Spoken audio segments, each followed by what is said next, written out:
성경 말씀 고린도후서 5장 17절부터 21절 말씀까지 봅니다. 고린도후서 5장 17절부터 21절 성독합니다. 그런즉 누구든지 그리스도 안에 있으면 새로운 피조물이라. 이전 것은 지나갔으니 보라 새 것이 되었도다. 모든 것이 하나님께로서 났으며 그가 그리스도로 말미암아 우리를 자기와 화목하게 하시고 또 우리에게 화목하게 하는 직분을 주셨으니 곧 하나님께서 그리스도 안에 계시사 세상을 자기와 화목하게 하시며 그들의 죄를 그들에게 돌리지 아니하시고 화목하게 하는 말씀을 우리에게 부탁하셨느니라. 그러므로 우리가 그리스도를 대신하여 사신이 되어 하나님이 우리를 통하여 너희를 권면하시는 것 같이 그리스도를 대신하여 간청하느니 너희는 하나님과 화목하라. 하나님이 죄를 알지도 못하신 이를 우리를 대신하여 죄로 삼으신 것은 우리로 하여금 그 안에서 하나님의 의가 되게 하려 하심이라. 아멘. 우리 옆사람하고 한번 인사할까요? 다음 주에 야외에 꼭 갑시다.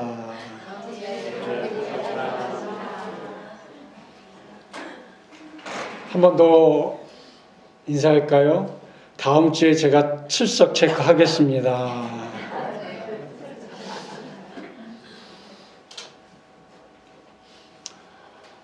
(3년) 만에 가는 야외니까 여러분 꼭 다른 일 좀 일정을 변경시켜서라도 다음 주엔 꼭 한 분도 빠짐없이 다 가서 즐겁게 행복하게 맞는 것 많이 주시리라 믿고 가시면 되니까 꼭 오셔서 즐거운 시간을 보냈으면 좋겠습니다. 오늘 고린도후서 5장 17절부터 31절 말씀 가지고 새로운 피조물 같이 은혜를 받자, 이런 제목으로 함께 은혜를 나누고자 합니다. 주중에 교회 와서 말씀 준비하다가 4시쯤에 이제 집에 가서 운동하고 저녁 먹고 또 저녁에 일찍 교회 오려고 교회 문을 딱 나가는데 여기 마침 건널목 있잖아요. 그걸 이렇게 지나가는데 어떤 차가 하나 딱 써요. 하얀 차인데, 그래서 하얀 차가 섰네, 사람이 지나가려나 보다 하고 차를 유심히 봤는데 뒤에 마크가 포드 마크예요. 근데 내가 순간 저 차 내가 어디서 많이 본 차인데 마크는 포드네, 포드에서 저런 차도 나왔나 하고 생각했더니 카니발 차에다가 뒤에 마크를, 그게 거의 비슷한가 보죠? 포드 마크를 딱 찍었어요. 그래서 내가 순간 포드에서도 저런 차가 나왔나 하고 생각을 했어요. 왜 그런 말을 하냐면, 여러분, 카니발 본연의 차에다가 거기다가 벤츠 마크를 달는다고, BMW 마크를 단다고 그 차가 벤츠가 되는 게 아니고 BMW가 되는 게 결코 아니지요. 우리의 신앙도 마찬가지입니다.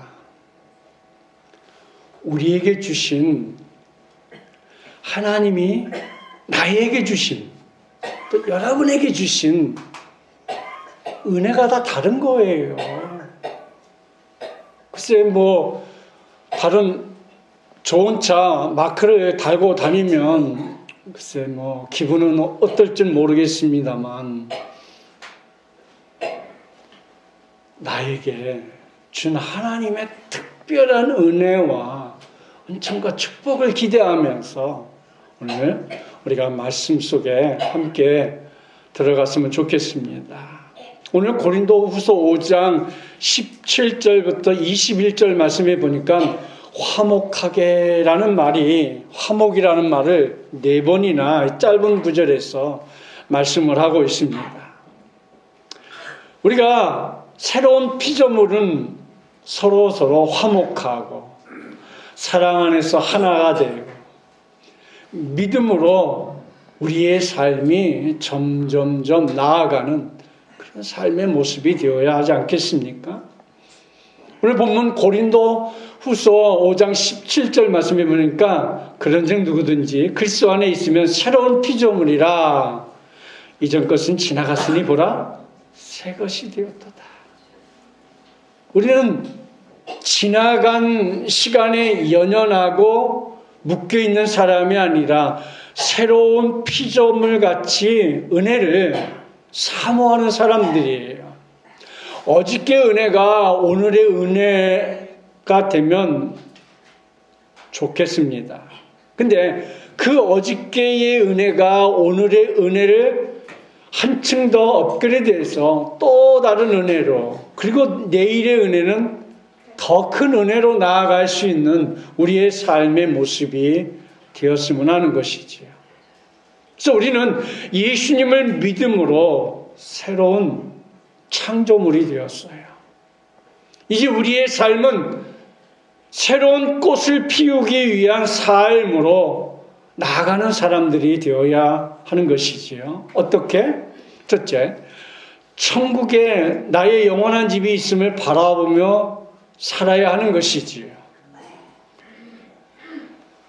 그래서 고린도후서 5장 1절 말씀해 보니까 만일 땅에 있는 우리의 장막집이 무너지면 하나님께서 지으신 집, 곧 손으로 지으신 것이 아니요 하늘에 있는 영원한 집이 우리에게 있는 줄 아느니라. 거기에 이제 가로친 것은 예전 성경들을 이제 말하고 있는 거예요. 자, 무너지면, 그러니까 집이 파손되면, 해체되면 하나님이 지은 그 집, 건물이 하늘에 있는 영원한 집이 우리에게 있는 줄 아느니라. 영원한 집을 우리가 사모하며 사는 것이죠. 그러니까 이 말씀은 우리 성도들이 특별히 좋아해야 할 말씀이에요. 왜냐하면 이 말씀 잘 기억해 주셨다가 전도할 때 이 말씀을 가지고 시작하면 아주 좋은 말씀이 되기도 합니다. 이 세상이 전부인 것처럼 생각하는 사람들의 마음에 충격을 줄 수 있는 말씀이기도 합니다. 이 세상 장막집은 언제나 무너질 수 있어요. 우리가 저 지진을 통하여서 많은 고통을 당하는 사람들을 우리가 보고 있지 않습니까? 우리가 그렇게 애지중지하던 이 집 언젠가는 병들고 지치고 무너질 날이 있다는 것이지요. 그러면 우리의 영혼이 갈 곳은 어디일까? 천국입니까? 지옥입니까? 갑자기 지옥 그러니까 또 헷갈리지 마십시오. 우리는 천국입니다. 지옥이 아니지요. 잠시 사는 이 집을 위해서 우리는 얼마나 많은 재물을 투자합니까? 저희 어머니를 이제 이 동네로 모셔오려고 최근에 조그만 집을 샀어요. 많은 돈을 들어가야 하는 일이더라고요. 그러나 그 집이 영원히 살 집일까요? 그렇지 않지요. 천국을 위해 우리는 잠시 나그네 인생으로 왔다가 가는 사람 아니겠어요? 아마 분명히 저희 어머니 살 집을 누군가 거기서 사시다가 가셨을 거예요. 그렇죠? 여러분이 살고 있는 집도 전 주인이 누군가는 살고 있다가 죄송한 말이지만 어떤 분은 천국 간 사람도 있을 것이고 어떤 사람은 지옥 간 사람도 있고 어떤 사람은 아직 살아서 다른 지역으로 이사 간 사람도 분명히 있을 것입니다. 이렇게 잠시 왔다가 가는 집이라는 것이죠. 근데 오늘 고린도후서 5장 1절 빨간 글씨에 하늘에 있는 영원한 집이 우리에게 있는 줄 아느냐 그랬어요. 영원한 집이 있다는 것이죠. 어떤 분이 천국 갈 때 무엇을 가지고 갈까 하고 고민하고 생각했다고 합니다. 천국에는 무엇을 가지고 가는 것이 아니지요. 아무리 돈이 많은 억만장자라 할지라도 죽을 때 가져가는 것 아무것도 없더라고요. 요즘은 관에다가 염하고 그 안에다가 뭘 넣어주려니까 그거 화장할 때 다 이게 오히려 거창스럽고 저거 하다고 아무것도 못 넣게 하더라고요. 아, 그렇구나. 아무것도 가져갈 수 있는 게 없구나. 그냥 수위 한 벌 입고 가는 거예요. 그것도 화장터에 1시간 후에 나오니까 그만한 채로. 우리 인생이 정말 덧없다라는 것을 화장장에 가보니까 알겠더라고요. 그래서 천국은 이 땅에서 섬김으로 이루어지는 것이라 우리가 믿습니다. 그래서 누가복음 18장 22절 말씀에 이렇게 기록하고 있습니다. 예수께서 이 말을 들으시고 이르시되 내게 아직도 한 가지 부족한 것이 있으니 내게 있는 것을 다 팔아 가난한 자들에게 나눠주라. 그리하면 하늘에서 내게 보화가 있으리라. 그리고 와서 나를 따르라 하시니. 부자 청년이 고민합니다. 다 팔아서 가난한 자들에게 나눠주라는 말이에요. 사랑하는 성도 여러분, 하늘의 보화를 쌓는 아름다운 꽃을 피우는 믿음의 성도들이 되시기를 주님의 이름으로 축복합니다. 두 번째로 하나님의 심판을 생각하며 우리가 신실하게 살아가는 것이죠. 고린도후서 5장 10절 말씀, 이는 우리가 다 반드시 그리스도의 심판대 앞에 나타나게 되며 각각 선악간에 그 몸으로 행한 것을 따라 받으려 함이라. 사람들이 좋은 것이든 나쁜 것이든 자기가 행한 것에 따라 자기 몸 안에 이루어진 것들을 통해 심판을 받습니다. 구약 성경에 보면 나만 장군은 아람 나라의 군대 장관입니다. 그는 나병 환자입니다. 나만 장군이 이스라엘 땅에 가서 전쟁을 하다가 전쟁 중에 어린 소녀 한 명을 붙잡아 왔다고 성경이 기록합니다. 근데 그 소녀가 자기 집 주인 나만 장군이 나병 환자인 것을 알고 여주인께 사마리아에 계신 선지자는 병을 고쳐줄 수 있다는 놀라운 소식을 전해줍니다. 그렇습니다. 우리 주위에 놀라운 소식들이 참 많이 있어요.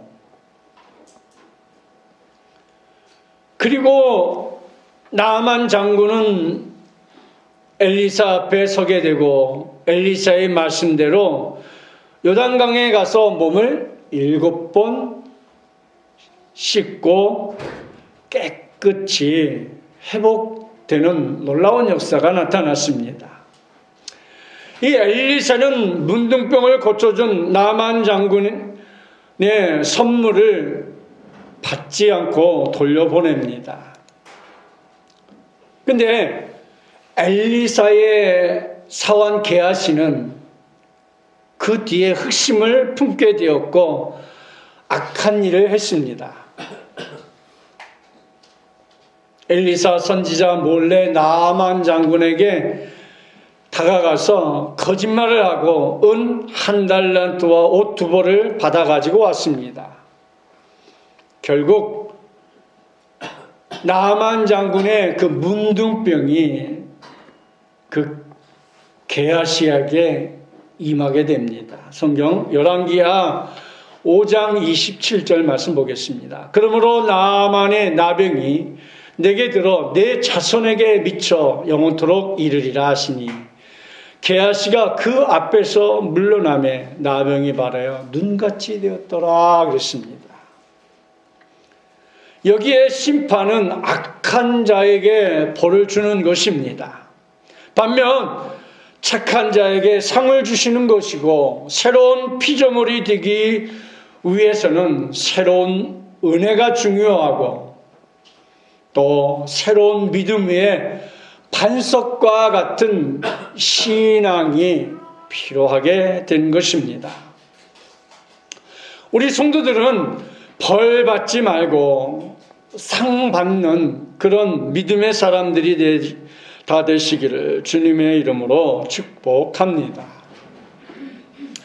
마태복음 5장 12절 말씀에 보면 기뻐하고 즐거워하라 하늘에서 너희의 상이 큼이라 너희 전에 있던 선지자들도 이같이 박해하였느니라. 우리말 성경에 기뻐하고 즐거워하라 하늘에서 너희의 상이 크다. 너희들보다 먼저 살았던 예언자들도 그런 핍박을 당했다. 이렇게 말하고 있습니다. 그러니까 우리보다 앞서 계셨던 선지자나 예언자들이 고통과 고난 가운데에서도 이 복음으로 말미암아 하늘의 상 받게 되는 것을 우리에게 보여주는데 그 말은 뭐냐? 우리가 남다른 믿음과 남다른 은혜와 축복을 받기 위해는 그만한 대가가 꼭 있어야 된다는 것을 우리가 알아야 되는 거죠.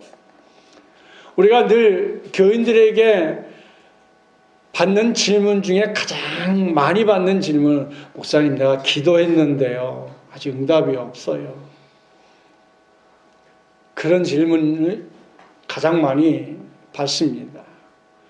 근데요, 하나님은 우리의 생각과 계획과 우리의 기도에 대해서 너무나 잘 아시는 하나님이기 때문에 양이 차지 않으면 절대 응답해 주시지 않는다는 사실을 알아야 돼요. 내가 열심히 기도했는데요, 목사님. 하나님은 집사님의 그 믿음의 양이 아직 안 차서 그래. 아직 집사님이 그 딱 축복받으면 하나님 없다고 발로 찰 것 같으니까 하나님은 안 주시는 거야. 이렇게 이제 얘기는 합니다만, 양이 안 차면 하나님은 절대로 응답해 주시지 않아요. 그래서 하늘의 너희의 상이 큼이라. 우리가 하늘의 상을 받기 위해는 그만한 인내와 그만한 믿음과 그만한 실력이 우리 속에 있어야 하는 것을 우리에게 가르쳐주고 있는 것이죠. 그래서 상 받기 전에 연단과 고통의 터널을 믿음으로, 신앙으로 우리가 잘 이겨내가야 하는 것이지요.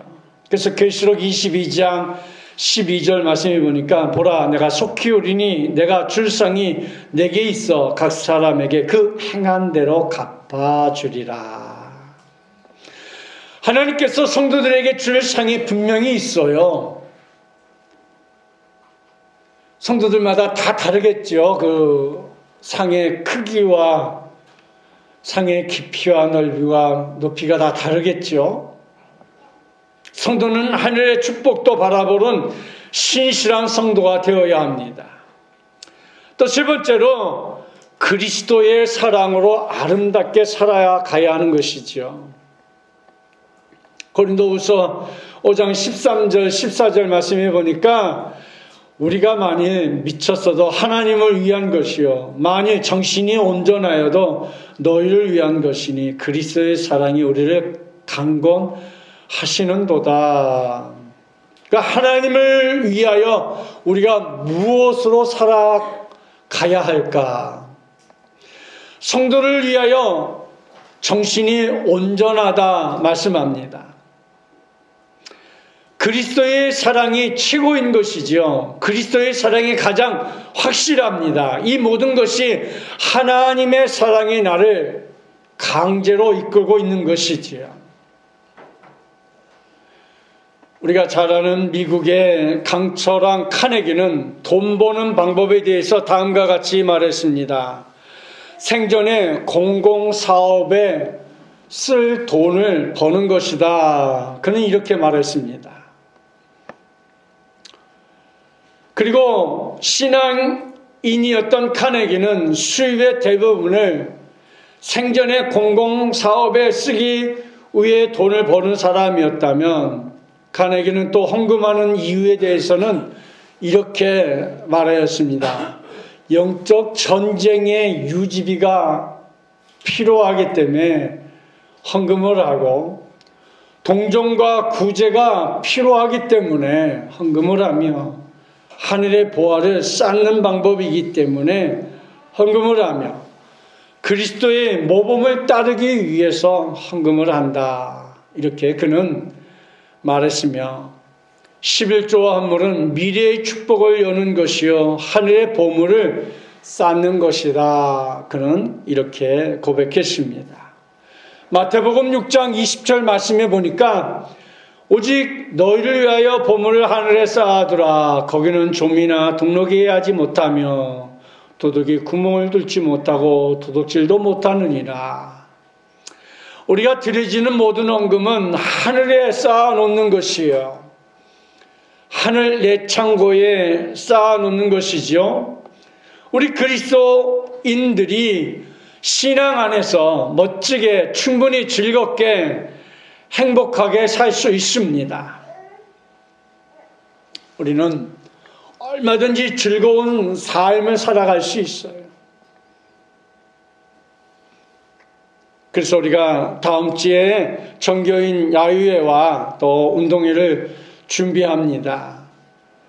성도의 교제와 친목이 다져지는 좋은 시간을 또 남전도에서 또 시간을 이제 만들어서 잘 준비했는데 여러분 함께 하여서 우리가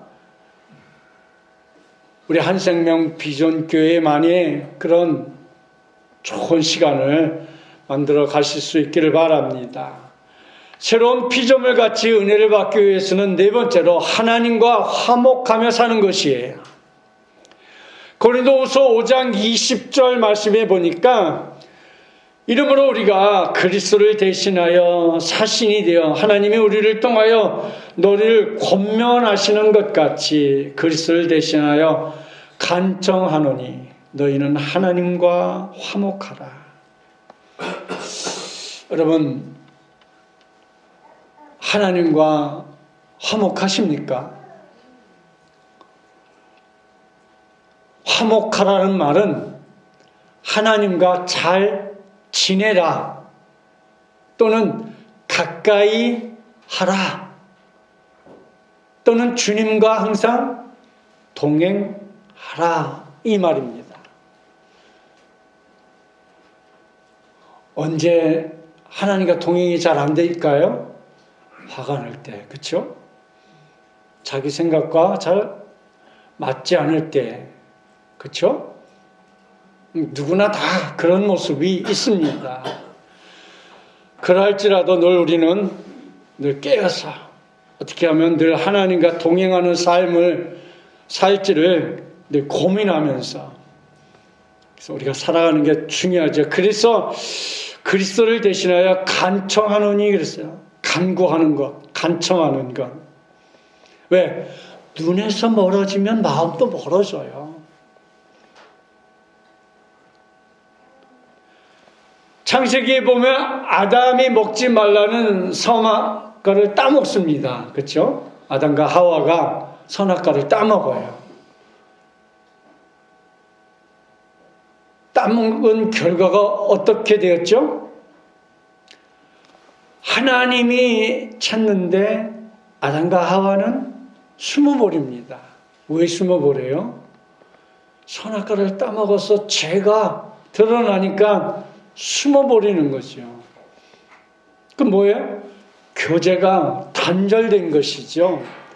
하나님과 거리가 가까워야 되는데 멀어진 것이죠. 선악과를 따먹지 않은 때에는 하나님과 무척 가까웠어요. 늘 동행했어요. 그런데 선악과를 따먹으니까 죄가 발견된 동화에서 숨기에 바쁜 것이죠.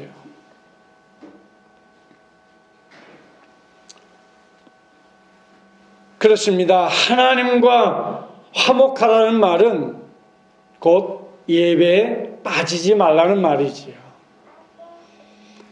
한 번, 두 번 빠지면 교회에서 멀어지고 신앙에도 우리가 위기를 맞을 수 있어요. 그거는 목사도 마찬가지고 우리 장로님도 마찬가지고 권사님도 마찬가지고 다 누구나 다 똑같아요. 예배에서 멀어지고 기도에서 멀어지고 성경 보는 데서 멀어지면 자꾸 세상 사람이 될 수밖에 없어요.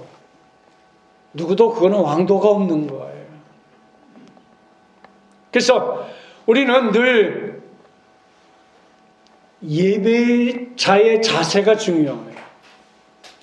미국 보스턴에서 목회하던 A.J. 골든 목사님은 설교 준비할 때 일을 책에서 이렇게 기록했습니다. 하루는 그가 설교 준비를 하다가 책상에 엎드려 깜빡 잠이 들었고 꿈을 꾸게 되었습니다. 꿈속에서 주일을 맞아 많은 사람들이 의자에 앉아 있었고 목사님은 설교를 하기 시작했는데 마침 가운데 앉아있는 30대 정도의 낯선 사람에게 목사님의 시선이 끌리게 되었다고 합니다. 예배가 끝난 다음에 그는 그 사람을 만나고 싶었습니다. 근데 모든 성도들이 목사님과 인사를 나누고 다 밖으로 나갔는데 그 낯선 사람은 보이지 않았습니다. 골든 목사님은 안내위원에게 그 사람이 어디로 갔느냐고 물으니까 안내위원이 하는 말이 그 사람이요. 그 사람은 예수라고 하는 사람인데 금방 여기 있었는데요. 안 보이시네요. 예수라고 하는 말에 깜짝 놀라 목사님이 깨어보니 꿈이었다는 것이죠. 그 다음부터 골든 목사님은 예배 가운데 예수님께서 오셔서 앉아 계신다고 믿고 설교를 했다고 합니다. 사랑하는 성도 여러분, 분명히 오늘 이 자리에도 여기에도 여러분과 나의 예배 이 시간에도 우리 한생명 비전교회에도 분명히 예수님께서 오셔서 우리의 예배를 다 보고 계시지 않겠습니까? 그래서 마태복음 18장 20절 말씀해 보니까 두세 사람이 내 이름으로 모인 곳에는 나도 그들 중에 있느니라. 사랑하는 성도 여러분, 오늘 이 예배에 우리 주님께서 와 계신 줄 믿습니다. 주님이 와 계신다고 하니 정말 눈물이 납니다. 감사해서. 우리는 매 순간순간마다 우리 주님이 이 예배에 늘 항상 함께 할 수 있는, 그래서 나도 그들 중에 있느니라 한 이 말씀을 부여잡고 살아갈 수 있기를 축복합니다. 이제 말씀을 정리하려고 합니다. 우리는 새로운 피조물이 된 우리 성도들은 어떻게 살아야 하는지 한 네 가지로 정리해 보면 천국을 바라보며 살아야 합니다. 둘째로 하나님이 심판하실 때 상 주심을 바라보며 우리는 상 받기 위해 믿음으로 달려가는 사람들이 되어야 할 것입니다. 셋째로 주님의 사랑으로 성도 간에 화목해하는 그런 삶을 우리가 살아가야 하지 않겠습니까?